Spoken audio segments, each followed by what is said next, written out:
Angelo Development Corporation to be held on September 25th, 2024 at 8:30 a.m.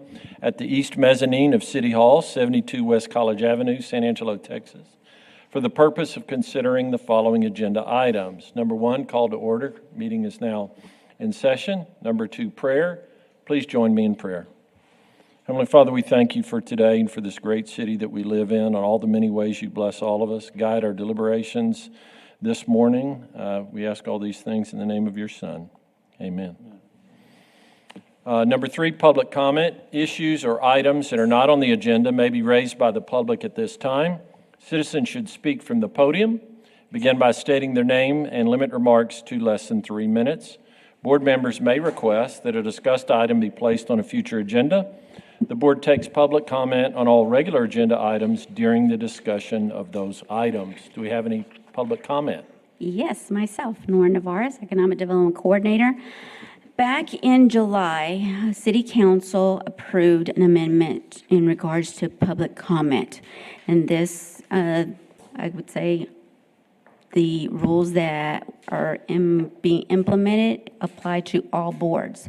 And so beginning October 1st, what we are going to have is that anyone that wants to make a public comment will actually need to come and see me before the meeting, and they will need to fill out a form, okay? And on this form, they will need to write their name, their address, or what SMD they're located at. And that is important because that is information that will be added to the minutes. Those individuals will have 3 minutes to speak. Now, it is up to the board president that if what they are speaking about, if they want to just leave it at 3 minutes, or if they want to allow that person to go ahead and speak for more than 3 minutes. Totally up to the board, to you all. So again, that is in effect October 1st. So just so that you know, I'm always ready. So I always have those forms ready for those individuals. Okay? Thank you. Thank you, Nora. Okay, now we move to item 4, consent agenda. Item A, consider approving the regular meeting minutes from August 28th, 2024. B, consider approving the necessary corporation disbursement. C, consider approving the August 2024 financial statements. Entertain a motion to approve those items on the consent agenda. So move. Motion made by Director Mahaffey. Second. Seconded by Director Puelo. All those in favor say aye. Aye. Aye. Motion passes. Now move to regular agenda item 5A. Consider a resolution authorizing the use of sales and use tax funds in an amount not to exceed $59,500 for purposes of awarding a contract to Enter Direct USA Limited, DBA Community Development Strategies, for professional services to prepare an update to the 2019 San Angelo rental housing study that assessed overall housing needs in the competitive market area, including workforce and affordable housing. A project authorized for a Type B corporation under Local Government Code Chapters 501 and 505, Subchapter D, authorizing the board president to negotiate and execute all necessary documents, and recommending ratification by City Council. Presentation will be made by Michael Dane, Interim Director of Economic Development. Good morning, Michael. Good morning. Michael Dane, Interim Economic Development Director. This is the same firm we contracted with 5 years ago for that initial housing study. What we're contemplating is another product, just like they delivered before. It would be an update of that information. They'll collect data and meet with stakeholders for about 90 days. Let's see, in addition to housing data, the study produced a significant amount of demographic information. We have the current study results posted online. The study will contain the most recent research findings, analysis, and suggestions for improvement related to the housing market in the city of San Angelo. The focus on the study is evaluation of supply and demand within the context of economic conditions and trends. The magnitude and nature of demand for all types of housing deemed to be needed in San Angelo. In other words, they will stratify and say, you got plenty over 1 million, you need below that, or whatever they might come up with. They'll survey local workers to identify what their perceptions are for housing needs in San Angelo. And they'll give us some conclusions on overall opportunities for builders and developers.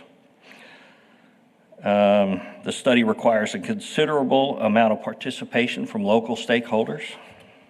And that's one of the key elements in our support of the study, is we'll be helping to coordinate those meetings.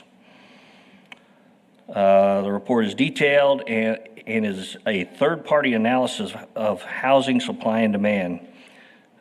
Chris Evans and I were talking about another issue, and I said, Chris, we're getting ready to talk about this. Can you tell me, has that study added value in the banking industry? And he said, absolutely.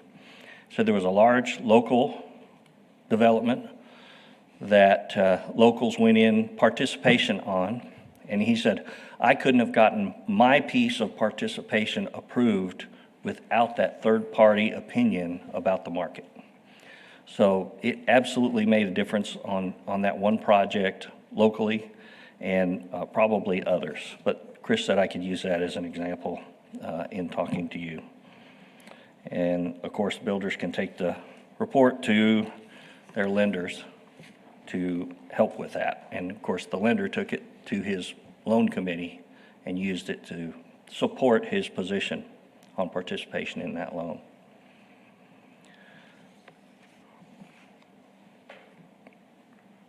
We're anticipating a cost of $59,500. That includes an allowance of $300 or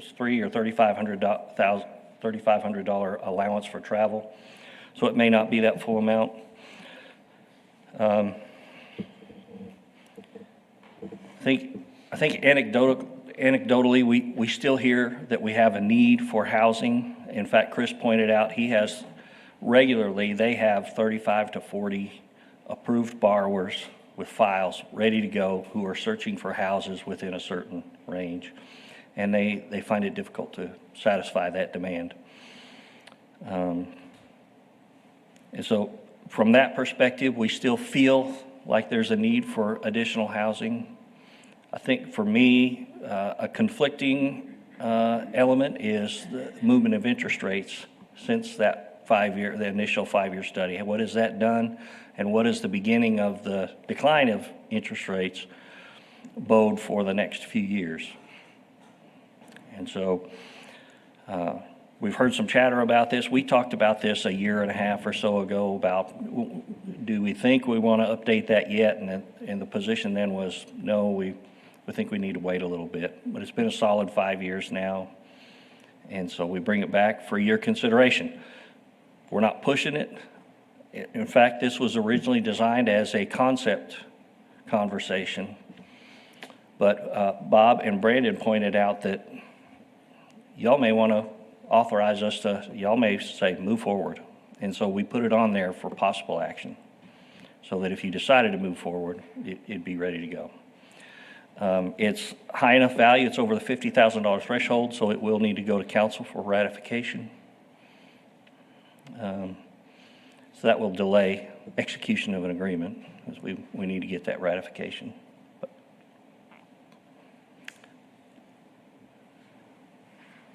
Michael, do you expect that they'll be using the previous study as a baseline, or will we just completely start over? I don't know. I think they're planning to do the same thing they did before and build on the data they had before. I'm interested to see how consistent their conclusions and recommendations were with what we saw in that last 5 years. I'm kind of wanting to, when you spend the money, you want to see that you're getting credible results. And The reason I asked that question, I'm a little less interested in what the average of 5 years ago and today might look like, and more interested in what today looks like. So I wouldn't have a problem with them starting over and doing a real-time study of our housing situation. Well, I think from that perspective, we will get results for today, not merged with results from 5 years ago. Michael, do you recall what we paid for the initial study? I think it was in excess of $70,000. Do you recall, Bob? 72 or 75, I think. So there's some discount here for, Return customers, pardon me, for a return customer. something like that. So, assuming council approves it, how quickly would they be able to begin the study? They talked about trying to squeeze something in before the holidays or after. In my conversation with them, I asked should we try to squeeze something in before the national elections or after? And he said, we'll try to work with you either way. If we're going to try to do something quickly, we need to mobilize pretty quickly and make that happen. He said a lot of times getting the stakeholder meetings put together takes some time. I would anticipate that it would be beyond that threshold. Might be perfect timing if we, I would comment that I'm a fan of that report. I just sent it to one of my investor clients about 2 weeks ago. I still use it. One of the things that impressed me when that report was published and being in real estate kind of opened up my eyes personally with some of the information there. One that still resonates with me is that it was about 40-page document, but the executive summary, about 3 pages, gives you all what you need to know. And one of the stats that I remember stood out to me was that it said 33% of all the households here in San Angelo are single-member households. So there's a myth in real estate that people, investors, they want a 3-bedroom, 2-bath, and so forth. That's kind of the standard. But I think there's a huge need for 2-bedroom houses. There's a lot of young professionals, empty nesters, widows, retirees, et cetera, who don't need a 3-bedroom. And so there's a lot, and I had this conversation with a builder here locally within the past year, where there's a big need for 2-bedroom properties, or even 1-bedroom, believe it or not. Everyone doesn't need a 3 or 4-bedroom house. That was one stat that came out of that. And again, I use it, to your point about Chris, with First Financial, I've shared that document with several lenders and investors here in town to, debunk the myth of the 3-bedroom, 2-bath, that everyone needs to have one. And I think it's great information. I'd love to see an update. I think it's definitely relevant and valuable to our community. Can we get the opinion from the chamber folks, either Mike or Michael? Do you deem this valuable? Very much so. In fact, we actually have another multifamily housing developer out of the Austin area that has relied on the old report, to begin building a pro forma, and they're already on the hunt for land. So there's a huge need, there's a big absorption need for multifamily in San Angelo. It would be a similar type development to Creek 27, so kind of a micro community that's becoming a real trend in the United States. And they specifically requested to find out, to see, do we have an updated study that's a little bit more fresh data based on the growth of San Angelo. We also have heard from, as Michael mentioned, 2 other lenders that we've worked with that have said that this report was very instrumental in getting the transaction sold, not just to the board of directors of the banks, but also to their underwriters.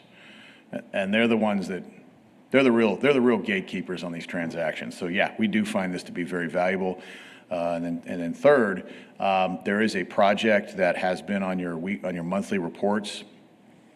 That's a very large cap investment that would be hiring and bringing personnel from outside the state. And they're very keen on understanding the go-forward plan for housing starts over the next 60 months in San Angelo. And so this report would speak to how that should trend. Yes? Appreciate it.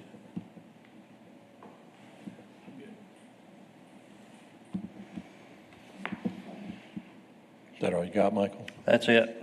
If you want to cook on it a month, we can do that. We're prepared to move forward with it if you'd like to do that. It'll take a month anyway. Well, it won't take a month, but we'll get it on the next available council agenda and move it forward if you're ready. I would suggest that if we wait a month, that's going to push it another month. For council, I think I'd like to make a motion that we go ahead with this and present it to council for their approval and get moving on it. Okay, motion by Director Mantooth. Is there a second? Second. Second by Director Rodriguez.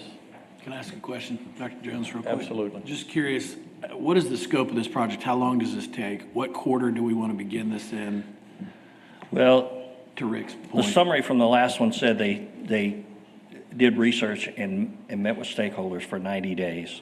I would anticipate a similar time frame. It'll probably be 6 months before we see it again, before we see the end result.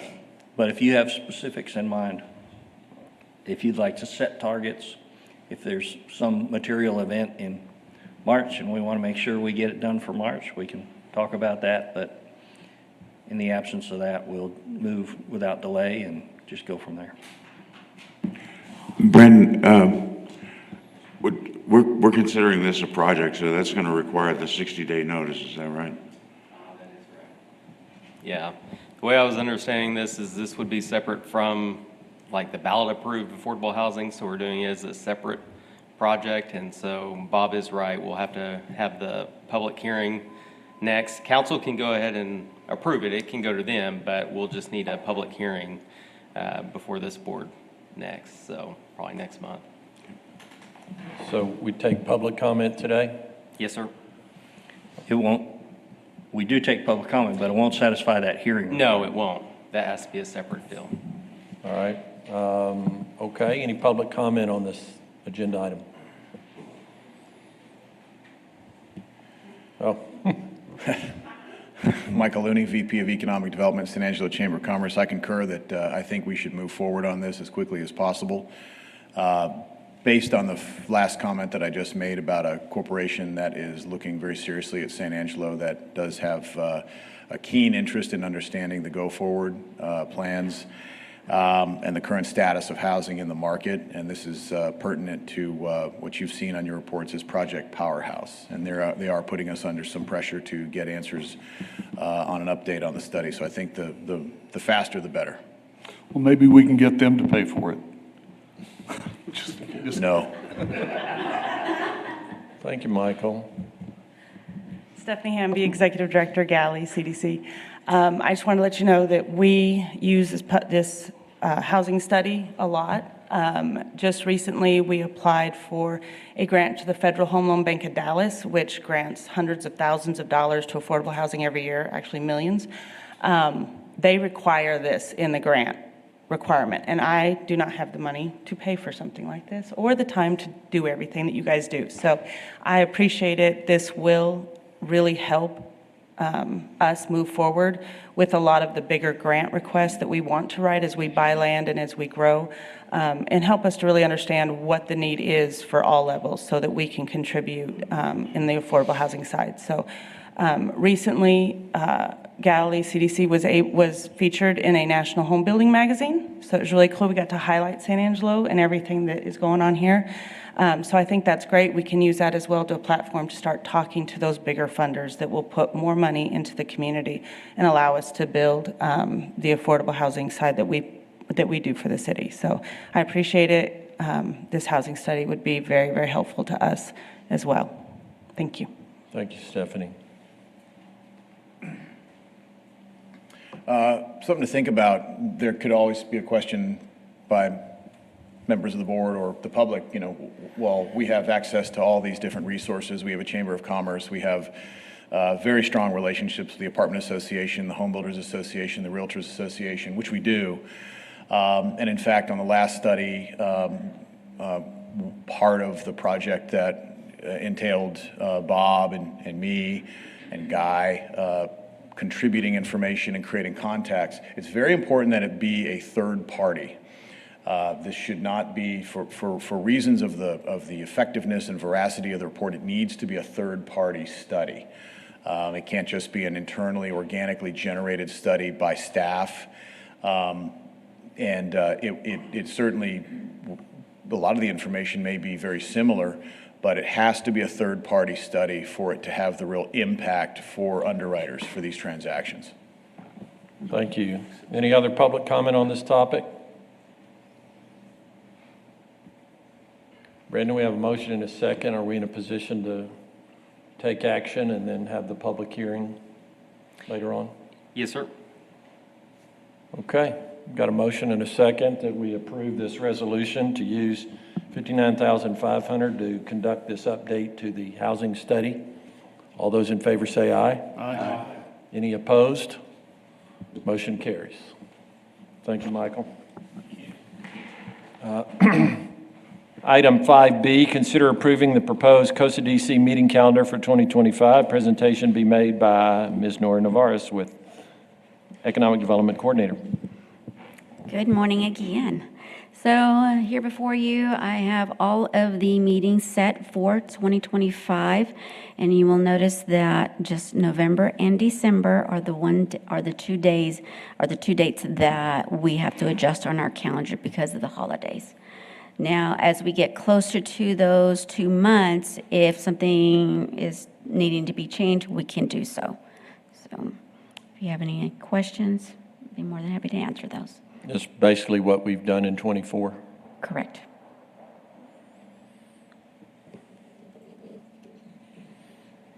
Okay, entertain a motion to approve the proposed meeting schedule for 2025. So move. Motion made by Director Puelo, seconded by Director Spano. Do we need to take public comment? Any public comment on our meeting dates? Okay, hearing none, we'll call the question. All those in favor of the motion, please say aye. Aye. Any opposed? Motion carries. Thank you, Nora. And I guess I need to go ahead and read it. No, we can just say we're going to pull it. We're going to pull item 5C. All right. Now on to item 5D, discussion and possible action regarding number 1, presentation regarding Skyline Aviation, Howard College, Airframe and Power Plant Aviation Mechanics School. I guess we take these one at a time. And presentation made by Bob Schneeman. Thank you. Thank you, Bob Schneeman, Economic Development Project Manager.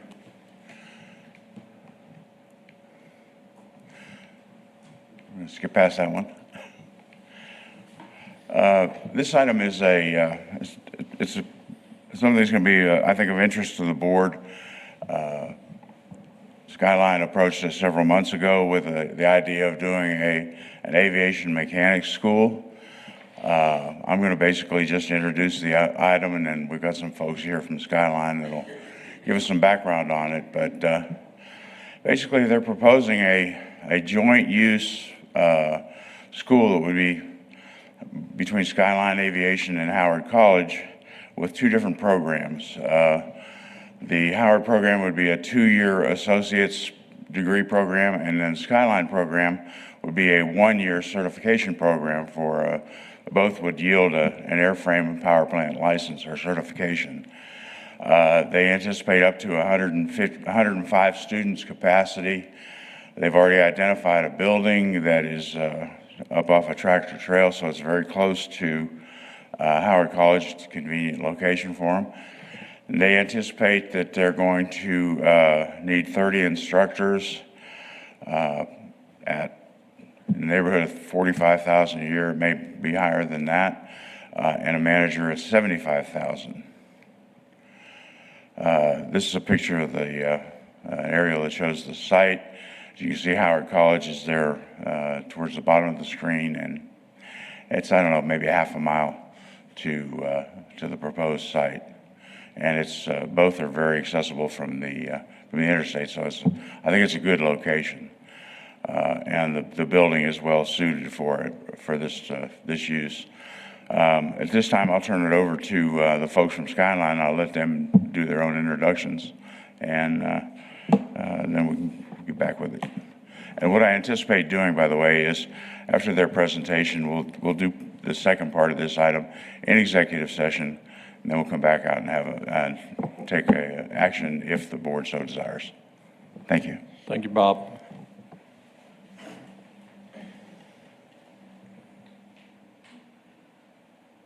Hey guys, my name's Brian Vincent. I'm one of the owners of Skyline Aviation.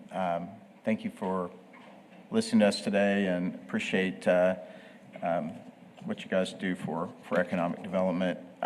Maybe just real quickly, I'm going to pass it over to our CEO, Jonathan Shorey, but just a couple of comments on kind of what we've done with regard to economic development, our ownership group, what I think we can do, and a little bit about how we're doing it, and then talk about more of the specifics, Jonathan, the AMP program. But, I've been involved with this group in different ways since 2017. I think we got a grant from, back to 2003. We were the first, I think, incubator company in the original building, which was the old Red Rooster. I think it's the police department now, but we've had support from the city.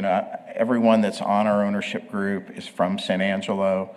All of us are ASU grads. We're invested in the city. And I think I've talked to Michael about this in the past because I try and help on him and others on economic development here in the city. And one of the things that I know and I believe to be true is that people that are invested here, I think there's a higher certainty of economic impact than maybe sometimes bringing someone. Let's put it this way: the people, they're committed to the area, and I think that's the case with our group. But I think we did a grant in 2017 of the old Taylor Publishing building to help remodel that, and I remember thinking we're never going to use all this space. But we received a grant, and we said we're going to have between 15 and 50 FTEs. At that time, I think we had 20 employees maybe. And I just did a back of the envelope based on the calculation of FTEs. We've added 270 since that time. So, we've been a beneficiary on another business from the group here. And I think I don't say I'm more excited about this opportunity, but our whole team's super excited about it. When Angelo State approached us and Jonathan, the CEO, about this new flight program, I guess this was 3 years ago, ASU said, we're going to go from 0, and we think we can get to 50 students within 5 years. Well, we're in year 3. We have 160 students. We're buying planes as fast as we can get them. I think we have the Diamond aircraft line tied up between us and the Air Force for the next 3 or 4 years. But we're starting to reach that point where there's infrastructure that has to come along with that. So when you think about the airport and development, I think we're on the verge of kind of starting to do some transformational things out there.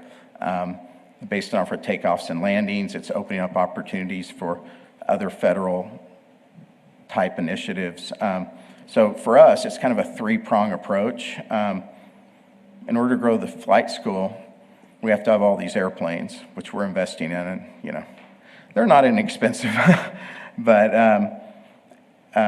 in order to do that, we need qualified mechanics. We can only buy as many airplanes that support the university as much as we can repair them and have the mechanics we need to do what we need to do.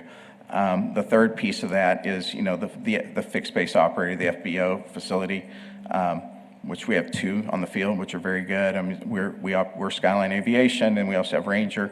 But having a mechanics and knowing that they're certified mechanics in the area, if people are flying across country and they have an issue, it's easy to get in. They can get stuff taken care of. So it's a lot of bit of factors of this.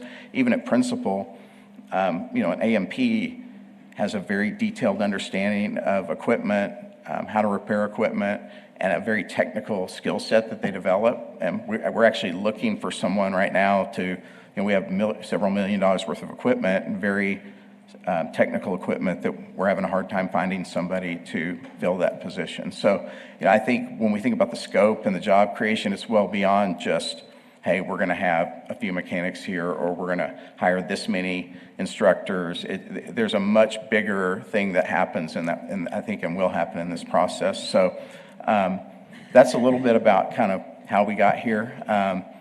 like I said, we've been drinking from a fire hose. You're seeing a new facility already being constructed at Angelo State out on the field next to where our FBO's hangar is. I think that's been accelerated as a result of the number of students coming in. So there's that construction project going on. And I think LeTourneau University, I'll give you an example. They have had a flight program for 40 or 50 years, a long time. They have 75 students. I talked to someone in the Dallas-Fort Worth area, and they were saying about flight program. I said, oh, okay. And I said, I'm from San Angelo. We have a flight school there. He goes, my son went and visited, and we're kind of looking around. He went to Oklahoma State, and he's like, I really want to go to a top flight school, so I want to go apply at Angelo State. So kids like new equipment. New equipment drive stuff. We fly Diamond aircraft, which is they get to be in not an old Piper. They get to be in a state-of-the-art piece of equipment or airplane, and we have a controlled tower. There's a lot of benefits, but we're starting to also get hampered. I know there's some letters that may have been sent all over to you guys in advance. If not, we'll get them to you. But I think Texas. Can't remember the name, Jonathan give you, but they build the Texas Colt down in Hondo. They've even told us, hey, we would consider, if you had a mechanics school where you had access to mechanics, we would consider even relocating part or all of that business here because they're in Hondo and they just can't find enough mechanics. So I think there's a great opportunity here. I'm confident that we'll exceed, our proposal. There's too much activity and things are happening too fast, and there's just such a need for this. And I'll just leave it with this and let Jonathan kind of give you the details. One of the things I get excited most about, and for a guy that's overeducated, I am a big believer that not everyone needs to go to college. We hire a lot of guys that are great and move up in our company that don't necessarily have a 4-year degree, but to be able to offer someone who maybe is a first-time kid who's never had parents to go to college to come and get a certification, a 2-year associate's degree at Howard, and then be able to get a job that pays $40, $50 an hour, $30 an hour, salaried positions sometime. I believe that puts families kind of on new trajectories. So I'm excited about it from just that side of it, the types of it creates higher paying jobs for some of these folks that they couldn't get elsewhere here in San Angelo. And we've seen the same thing with Principal where, it's not just jobs, it's actually jobs where there's a career associated with it, where it's a higher, salaried position with a lot of growth. And that really drives a lot more economic impact than, bringing in, a company that has $15 an hour jobs, and that's what they're going to have. So I'm excited to it from that point, just the impact it can make on, people's lives. So that's just an aside, but that's important to me. So if you guys have any questions, I can answer it, but I might have to defer if it's around the specifics. You may not know what an AMP is. Jonathan's going to give you a little information on that. But I thank you guys for, considering this. And I think I know it'll be an investment that's well worth it for the city. So, and by the way, when it comes to resources, there's a lot of places we can allocate funding that are much more profitable. So part of the reason we do this is, we're not doing this to lose money, but part of the reason we're doing this is because the impact it can have on our community. I said, I live here, we love it here, I was born here, our team's been here for a long time. So if there's anyone have any questions for me, otherwise I'll hand it over. Okay, thank you guys, appreciate it. Brian.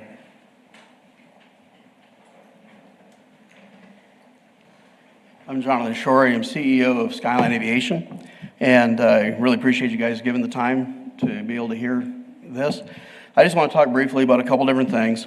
First thing I want to talk about is, the passion here, because this isn't about profit. This isn't about business. This is about investing in people that otherwise may not ever have the opportunity to succeed in life. And what that does is that creates generational change. So, when my wife and I were first married, we were in Bible college. And I pastored after that, pastored a little church. We had, 20 people? Down to 300, okay? We had a kid years later, and we only were there for like 2 years. Had a kid years later that came back around and talked about what we did with the youth and how that impacted his life.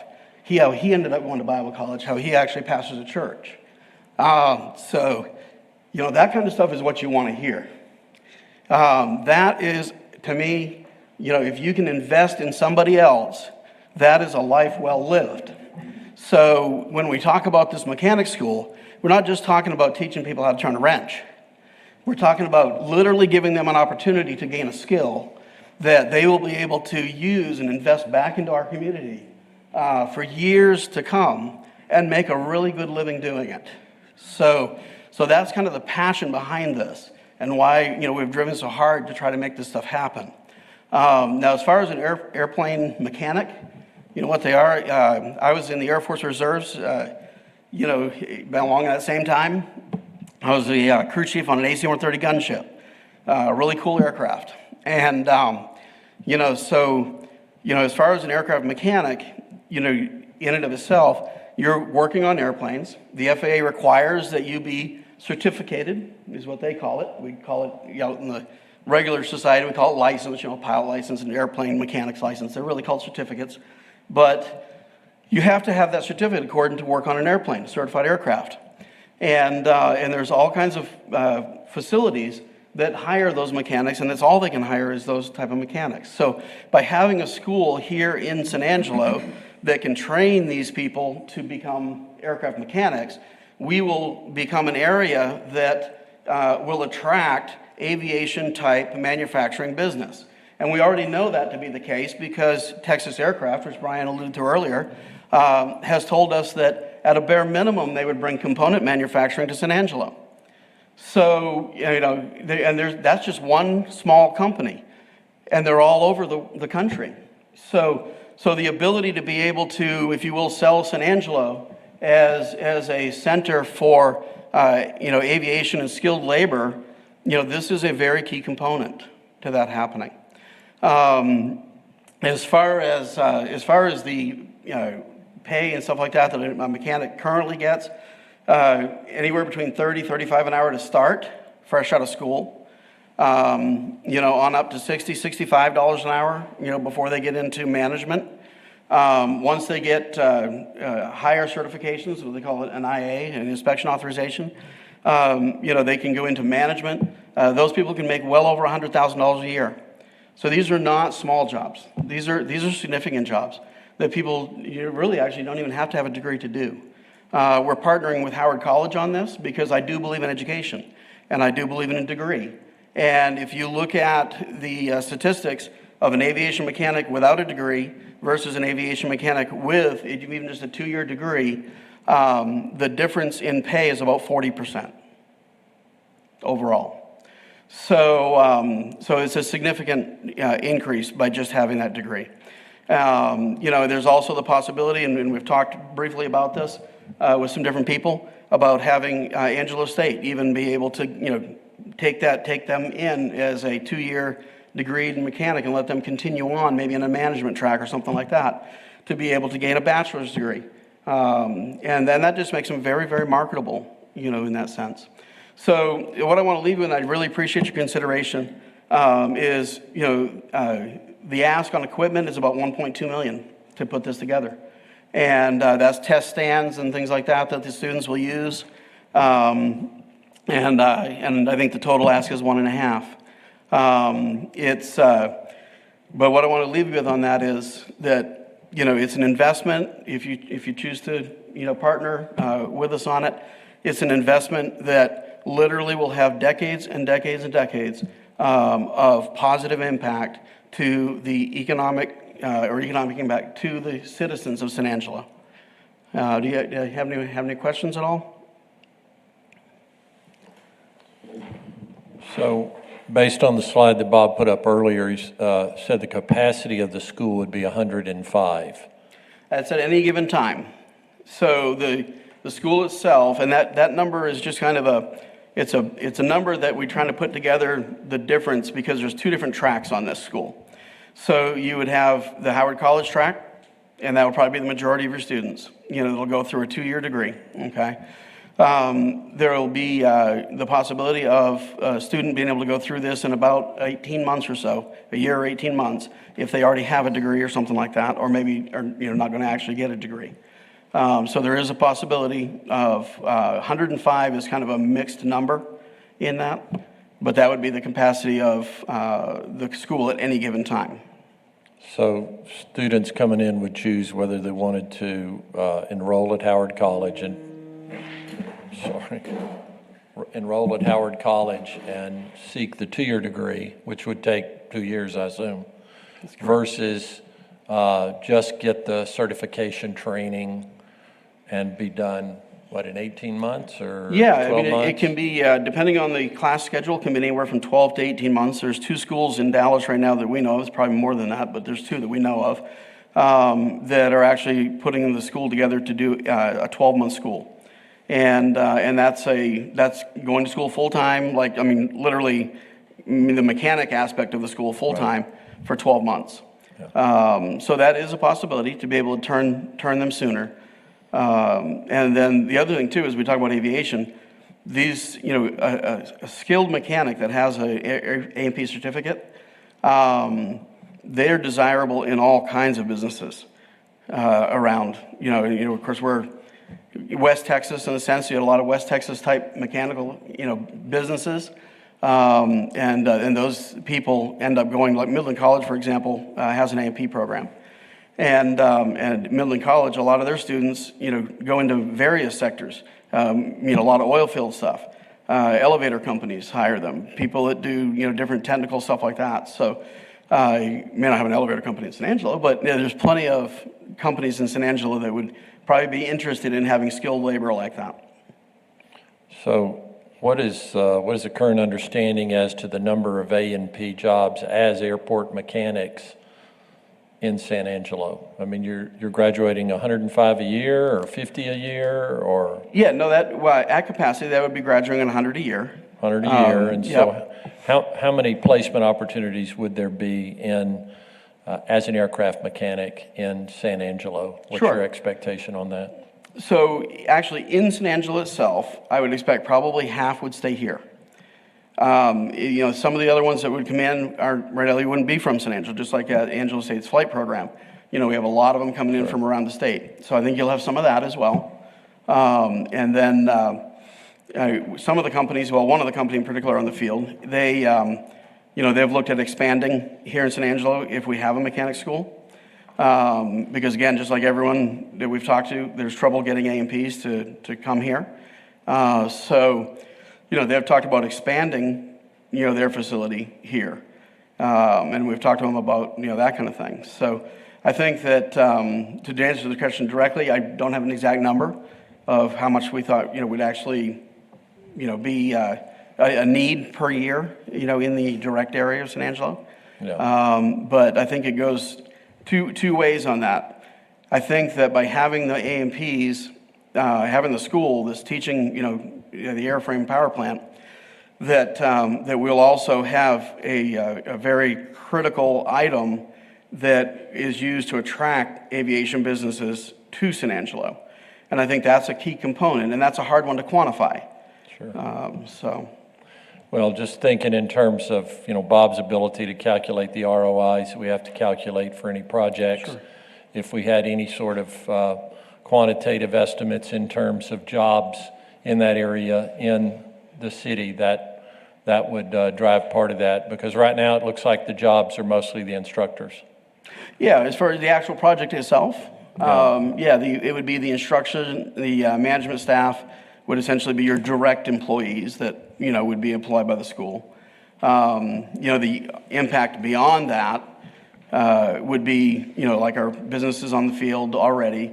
If Texas Aircraft, came through doing a project or whatever with us, I would have to get numbers directly from them. As an estimate, I would say they would probably have at least 30 people in component manufacturing on the field.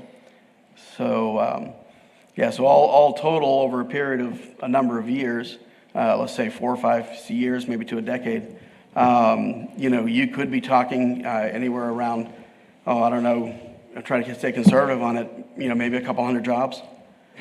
So, you know, it just depends on. Apart from the instructors? That's what I'm saying, apart from the instructors. We're 30 instructors in an A&P school making $45,000. How easy would it be for you to find those? I know in higher education, we sometimes struggle to get all the instructors that we're looking for. And these would be Howard College employees? No, they would be Skyline employees. So just like with the Angelo State program where Skyline is providing the instructors and that kind of thing, providing the flight training for Angelo State, we would be providing the hands-on training. Those instructors would be employees of Skyline. And so you would just bill Howard College for those hours for their students? That's correct. It would be very similar to the situation with Angelo State. Bob, were you trying to say something? I was going to say, Mike Berry did a little bit of research on this for me, and there are 15 openings right now out at the airport for people with A&P licenses. Okay. That's through Texas Workforce, just what's listed through them. Yeah, Brian here. Just a quick comment to kind of help frame that question. We have maybe, how many instructors do we currently have?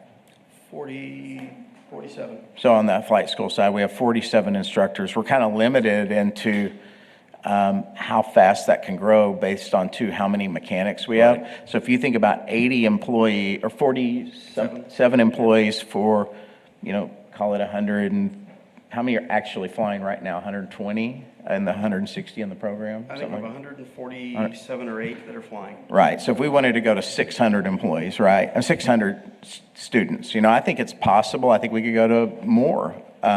You're going to take that number and you're going to multiply it times 4, and then you're going to add another. So the 105 on the mechanic school is limited to that facility, right? Kind of, but that doesn't mean, you know, we can't build, lease, rent another facility and take the program to 1,000, right? So this is sort of our initial phase of, all right, this is the number of instructors, employees that we're going to have based on our current infrastructure. So I just want to point that out that, you know, I could throw a pro forma together and, you know, and show you, you know, whatever number, you know, we think, you know, we could get to, but realistically, I think it's kind of like the flight school. We are now limited in how fast we can throw resources at this. And I feel really strongly that the mechanics program is going to kind of go the same way. So, you know, we're going to hire a lot of the mechanics. I mean, as the flight school grows, the people in the area will hire people with these types of certificates because they're just hard to find. You know, it's like finding a master electrician, maybe even more difficult. So the need is there. I think the growth is there, but it's, you know, I've just asked that you don't think of it just in terms of what we need today.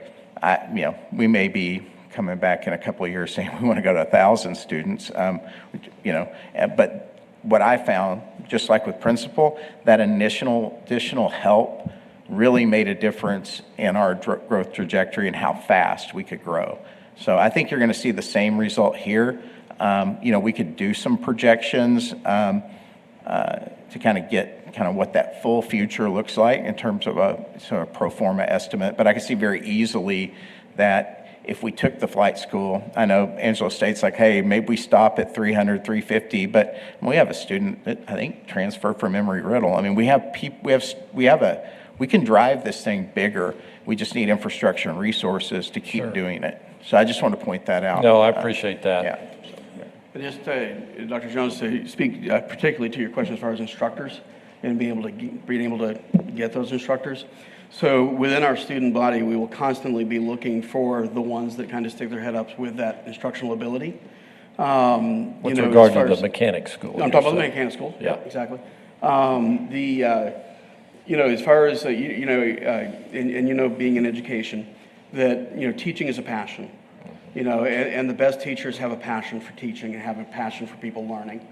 And when we bring these students through, we will be able to identify certain students that kind of stick their head up as having a passion for helping others and a passion for teaching. And those people we will definitely cultivate and work with and help develop them into good instructors by mentoring them and things like that. That would be the biggest thing. It is hard to get people to come here, as far as a mechanic, because Dallas does pay a lot more. So it is hard to get them here, which is why we really have a need to home grow them. No, and I understand, and I hear where you're coming from. I appreciate all y'all have shared with us today. There's not anyone here from Howard College that could speak to their role in this, is it? Nobody? Okay. Thank you very much. Thank you.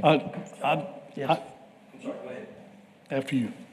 Do you have any idea how many of the students that will be in the program will be from out of town versus local? I would say, of course, I threw that number out there, about maybe half or so, local, half from out of town. That probably actually is a better question for Howard College. Oh, I'm sorry.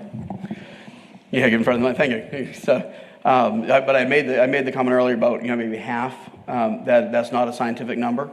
That answer probably would be best answered by Howard College, probably, because they would have a better grasp on how many students they bring in from outside the area versus local. I think that San Angelo has the absolute capacity to have all 105 students be from San Angelo, quite honestly. So. Well, I'm back where Dr. Jones originally started in the computation of ROI. We'll talk about that later, Bob, about some credit for out-of-towners. I think we've established before that students that come from out of town have an economic impact. Absolutely. And so we'll talk about how that works into the computation. I don't think that there's any problem at this table about your philosophy and about about what you want to do, but we are mandated to have a logical base for why we made a certain decision. And we have to answer to the people of San Angelo for that and to the city council. And so please understand that I'm real excited about what you're excited about. Right. But can we put the numbers together that are going to logically support a positive vote for you? Sure. And so please understand that. And we're going to work our magic over there with Bob to try to put those numbers together. So any answers to his questions that you can give him will help your cause. Okay, absolutely. Thank you. Thank you very much. Thank you, Jonathan. Thank you, Jonathan.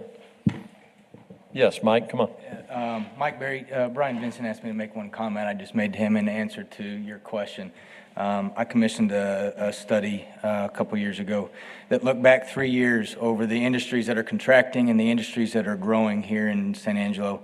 The standout was that the fastest growing industry in this area between 2018 and 21, and that trajectory continues today, is significant growth in commercial machinery repair and maintenance.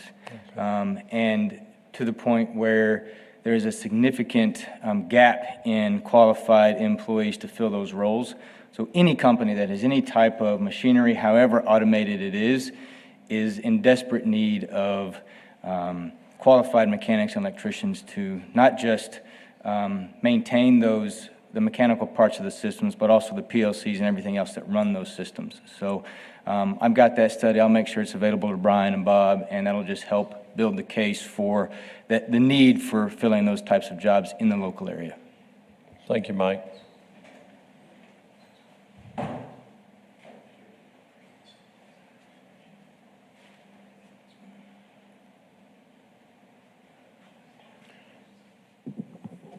I don't remember if I had another slide here or not. No. Bob, can you go back to that other slide? One more.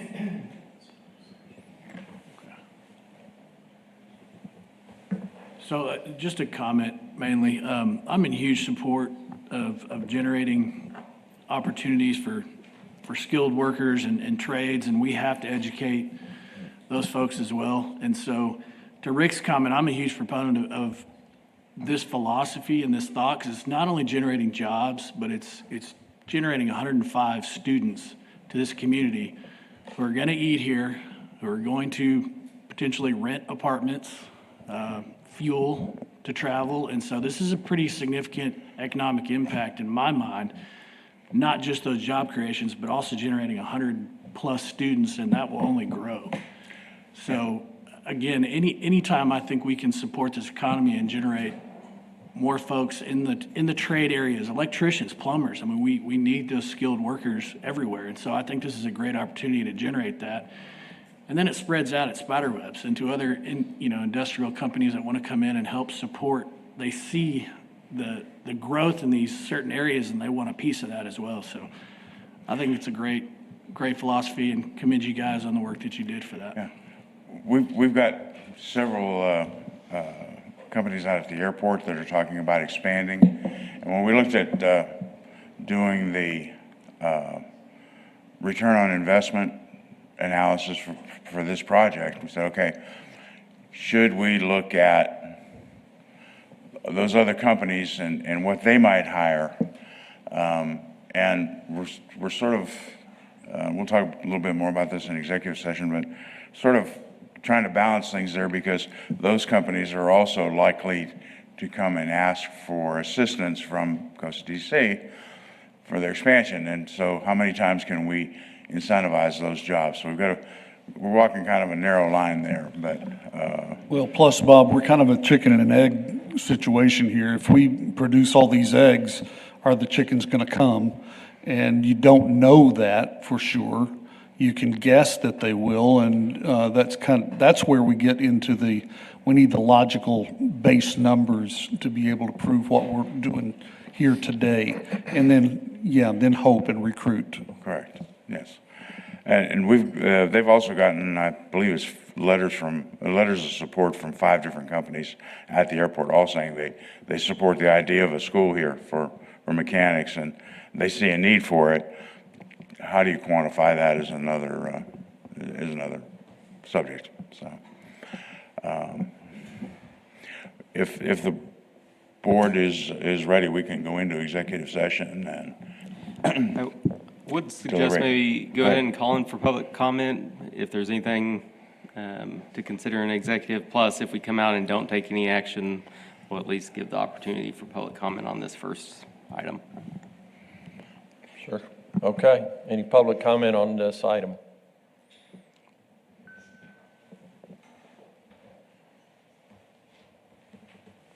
Michael, you may have used up your full 3 minutes for the day. We'll have to check with the board secretary to see. I appreciate you, Senator, yielding back a few minutes of your time. Speak quickly. Yeah, clearly the Chamber of Commerce supports this endeavor. One of the things that Steve Mahaffey mentioned and touched on is that projects like this make it easier and more efficient to recruit companies that create, manufacture, distribute these types of components that are commonly used in airframe and power plant replacement or repair. And that's something that we definitely support. Thank you. Any other public comment before we go into closed session?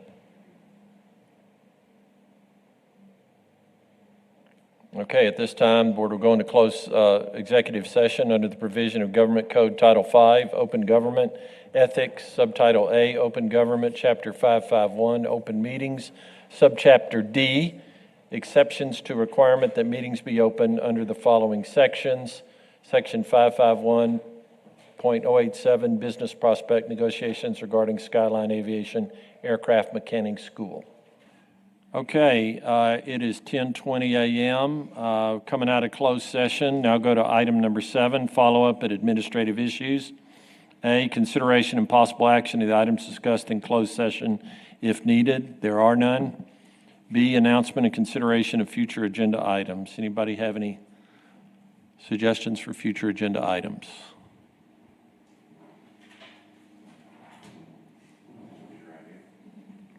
Thank you. I hear the bus coming. We talked earlier, we had an agenda item related to contract for housing. If we were to attempt to accelerate that, our next step, I think, is to have a public hearing on the project. If we move the meeting up a couple of weeks or something, that might make a difference in that project, might not make a difference. But if we were to shoot for a little earlier meeting for October, that would allow us to move a little quicker on the Skyline Howard College training initiative if we felt we could be ready. If the board's inclined, I think staff is open to the possibility of an earlier October meeting. So Michael, are you suggesting an additional meeting in 2 weeks or just moving that regularly scheduled meeting up 2 weeks? I think that the only other key item for October is the chamber presents their strategy for recruiting for the next year in October. The contract calls for that in October. I think we could be a little flexible with that, and they'd have to tell us if they could be ready for an early meeting. So we could do either one meeting early or one meeting. Would have some value. Okay. Why don't we see what it would take to do that? Do you have a month in mind for that? Either October, November, or December. Thank you. Why don't we do it before the end of the year? All right, we'll work on a proposal for that also. Okay. Any further suggestions for future agenda items? I've got one. I was going through the financials and line items. Can we get an update on the West Texas Water Partnership? Doesn't have to be on the next agenda, but sometime within the next couple.